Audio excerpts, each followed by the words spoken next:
کوشش کیا کریں کہ زیادہ سے زیادہ اپنی زندگی میں اذکار کو شامل کریں، درود شریف کی تسبیح لازمی پڑھیں، اور اپنے آپ سے رات سونے سے پہلے یہ سوال کیا کریں کہ کیا آج میں نے درود پاک پڑھا، کیا آج میں نے استغفار کی دعا پڑھی۔ اور خواتین جتنی بھی ہیں گھروں میں، اگر وہ آٹا گوندتی ہیں تو باوضو حالت میں گوندا کریں، سبحان اللہ ربی طوابہ پڑھا کریں، اگر ان کو وہ پسند ہے استغفار پڑھا کریں، درود پاک پڑھا کریں،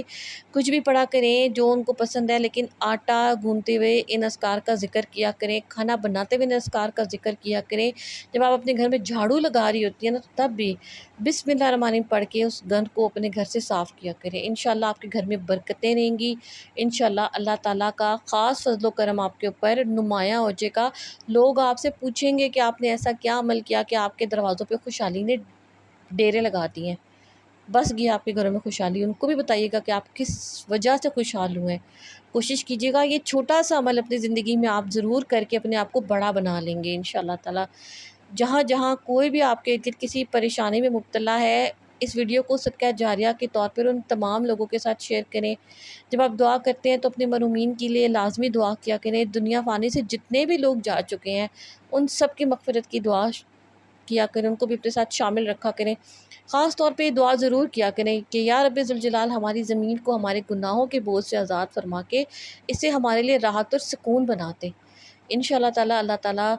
ہم پہ اپنا خاص رحم و کرم فرمائیں گے، اللہ تعالیٰ ہماری عبادات کو قبول فرمائے، اللہ تعالیٰ ہماری محنت کو قبول کریں جو ہم رزق حلال کے لیے کرتے ہیں۔ چینل پہ نئے تو لائک سبسکرائب اور شیئر کریں، اور مجھے بھی اپنی دعا میں یاد رکھیے گا۔ جزاک اللہ۔